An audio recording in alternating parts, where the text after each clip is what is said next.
Today I have a woodworking project that could make you your first $1,000. When I first started making this project, I had nothing but this exact circular saw right here, and I used the profits from this project to buy my first table saw, which I then sold because I needed to fix my dishwasher. Let's get into it. I will be sharing two different versions of this project today, with slightly different options, and I will have a full material and cutting list for both versions at the end of this video, so stick around for that. In the meantime, let's jump over to the land of measuring and start working on this project. To go over the materials for the first one, we are going to need a 1x4x8 that is treated and a 1x6x8 that is treated. All right, so the first cut that we are going to be making, we're going to need a 16.5-inch piece.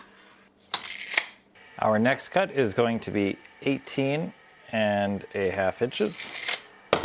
Next, you need a 30-inch piece, and you actually need two of these 30-inch pieces. And now we're moving on to the 1x8. For the bottom, I found it too short, so I'm making it longer to 20 inches. That'll be better. As well as one 16.5-inch piece. While I finish measuring these out and cutting them, if you guys can do me a huge favor, like the video, comment, and subscribe. It would help me out so much, and I'd appreciate it so much. Thank you. It's time for us to slap and chop all these boards.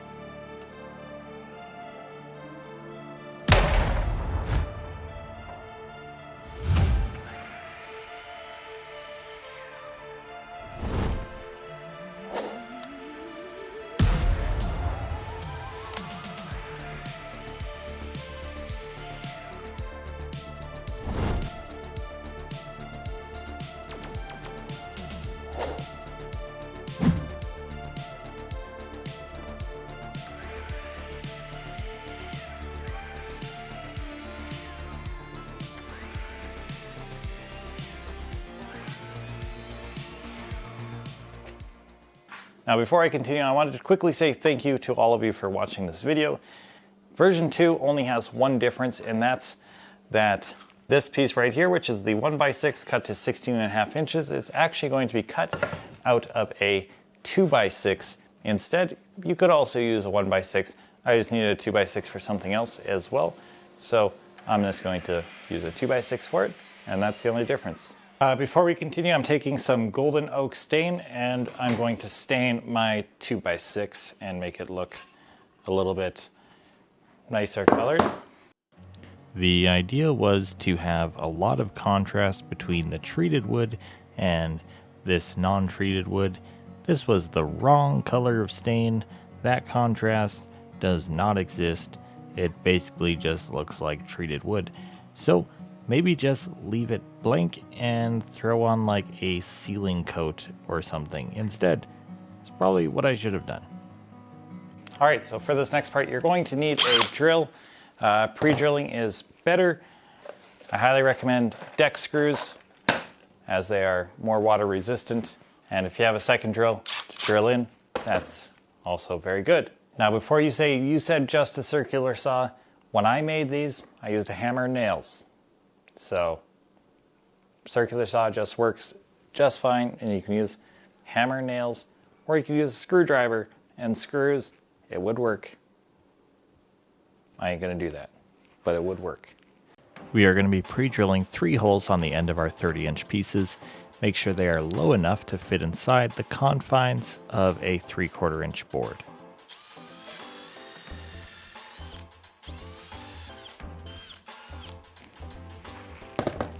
I personally find it easier to assemble this thing on its side like this.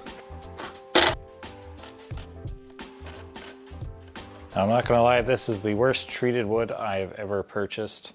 It is the least consistent that I have ever seen.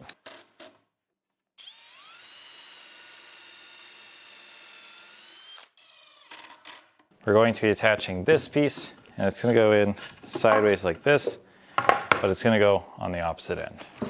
So on the outside, I marked up 1 3/8 of an inch, and I'm just going to drill.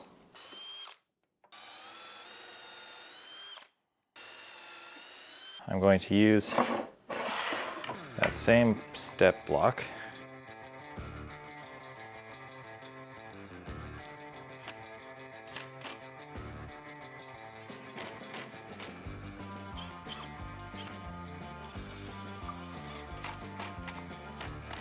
And we're going to take our piece that was 18.5 inches over 1x4. We're going to line it up.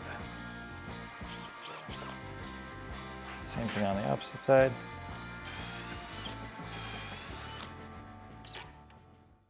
Okay, so for the bottom, it's going to be inset 1 inch.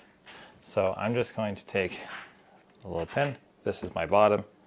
I've inset a line 1 inch, and I'm going to do the exact same thing from the bottom.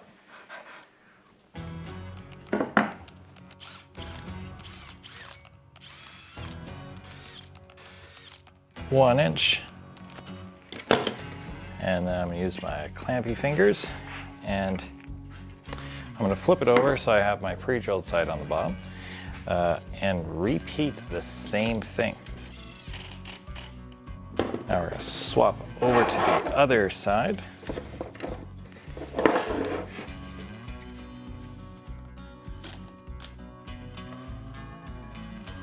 Now it definitely makes more sense to do this before you attach it, but we're going to measure in 8¼ inch and find the center and punch.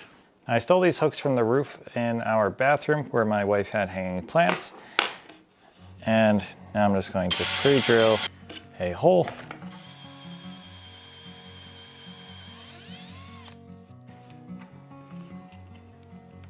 Now, if you're finding it's getting really tight and it's a little hard to turn, you can just use a screwdriver, slot it in there. Okay, now I'm going to quickly blitz through and make the next one. And then we'll do another step that we should have done earlier. Two slightly different designs. They both look pretty good, but they're definitely missing something, and that's a sign that says welcome. So let's sort that out. You can definitely order a stencil off of Amazon, and that's what most people will do. I have a CNC, so I'm going to jump over and I'm going to do that really quickly, and we're going to end up with a welcome sign that looks kind of like that.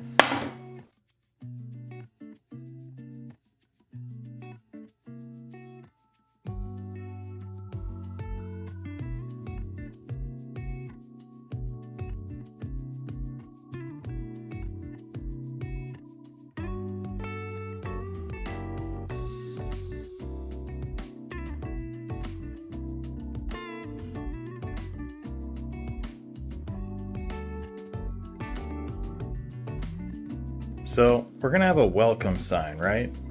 I was just thinking, should the back side say go away? So you can just flip it around? Food for thought.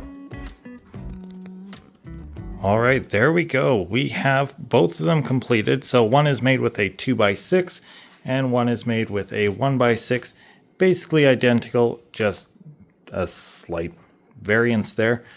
Now you might be looking at this and say, wow, this is extremely basic. And that is 100% the point. I wanted them to be extremely basic because it's a starting point for you before you step it up a notch. There's lots of things that you can do to make these more unique, but this is the bare minimum basic design. And once you have that basic design, well, then you can start making it a little bit more interesting. So let me know what you guys are going to do to make these look a little bit more interesting. A couple pro tips along the way. Don't use paint that's been frozen and thawed 3 years in a row. It's perhaps lost some quality.